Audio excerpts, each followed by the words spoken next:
આજે અમે જુનાગઢ એટલે એવી ભૂમિ કે જ્યાં ગઢ ગિરનાર જુનાગઢ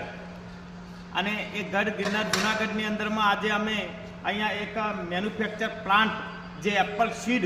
આજે બનાસકાંઠાના તમામ ખેડૂતો તમામ વેપારી મિત્રો આજે પણ એપલ સીડ દરેક ખેડૂતો નામથી જાણે છે, કારણ કે એપલ સીડની અંદરમાં આજે પૂરા બનાસકાંઠાને પણ ઓલ ગુજરાતની અંદરમાં એપલ સીડની મગફળીનું નામના છે, કારણ કે એપલ 37, એપલ 20 નંબર, એપલ શક્તિ, એપલ મોહિની અને એપલ ક્રાંતિ દર વર્ષે આ એપલ સીડ કંપની આપણને દર વર્ષે નવી નવી વેરાયટીઓ પણ આપતી હોય છે અને એની સાથે તમામ ખેડૂતો બનાસકાંઠાના સંકળાયેલા છે. આજે પણ તમામ મગફળીની સરખામણીમાં એપલ સીડની મગફળી એટલે ફેમસ બનાસકાંઠામાં છે અને આજે